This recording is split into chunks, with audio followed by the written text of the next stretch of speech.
मी तुम्हाला विचारलेलं आवडायचं नाही, पण एकदा वागणेस असे विचारून बघा राजांचं काय झालं. मग अजून काय व्हायचं राहिलंय? ते समजा ठाव आहे मला, पण पुढं त्याच्यावर संस्कार करणार आहेत की त्याला असंच फेकून देणार आहेत ते तरी विचारा.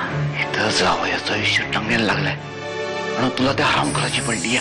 पण हे विसरू नका, पोराचं जे काय झालं ना त्याला सर्वस्वी तुम्हीच जबाबदार राहायचं. नाहीतर हातात बंदूक घेऊन लोकांवर गोळ्या झाडणाऱ्यातलं पोरगं नव्हतं ते. आज माझं डोकं फिरवलं नकस. राजांनी गोळी झाडली नरसिंहावर. गावातला एक सामान्य माणूस खुनी झाला.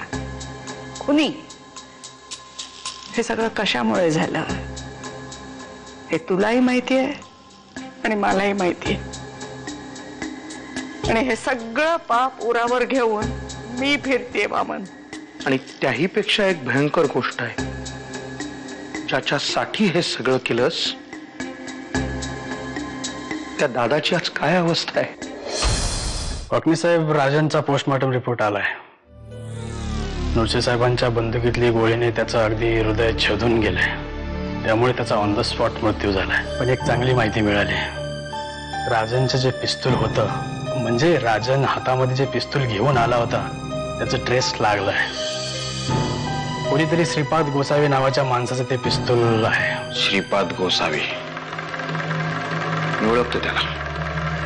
राजन त्याच्याबरोबरच होता, म्हणजे मी एक दोनदा पाहिलंय त्याच्याबरोबर. युगंधरा सरतापेबाईंचा माणूस आहे तो, तिच्यासाठी काम करतो.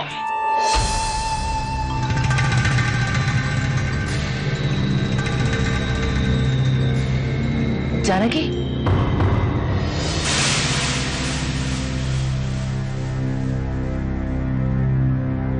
आमच्याशी खोटं बोलशील? स्वतःशी का खोटं बोलतेस? नाही जाऊ शकत इकडून. बस, सगळे असेच वागा.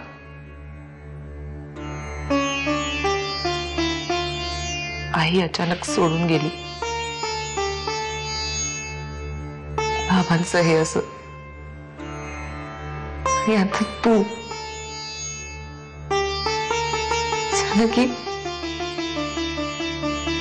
जानकी, आता तुझ्याशिवाय दुसरा कोणाचा आधार आहे ग मला?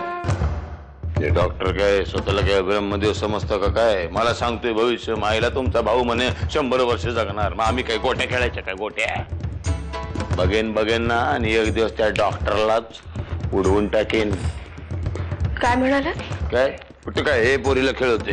ए बाबा, अडगुल मडगुल सोन्याचं कडगुल. जातो ना, लय दूर निघून जाईल मॅडम. होय, अक्षय महाराष्ट्राच्या बाहेरच जातो की मॅडम. बर मला काय वाटतं, लोक यांच्यासाठी एवढं करतायत, प्रार्थना करतायत, सभा घेतायत, तर आपण त्यांचे आभार मानले पाहिजेत ना. पत्रांनी आभार मानले किंवा ते फोनवरून करतात. हा, SMS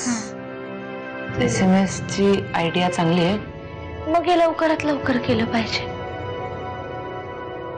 कारण या सगळ्या लोकांच्या प्रार्थनेमुळे तरी बरे होणार आहेत. खरं सांगू म्हणजे कौतुक म्हणून नाही, पण आज जर नर्मदा वहिनी असत्या ना तर त्यांनी सुद्धा हेच केलं असतं.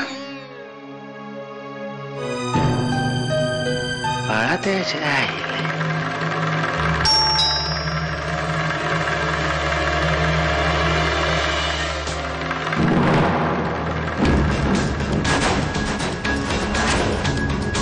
साहेबांच्या तब्येतीत काही प्रगती?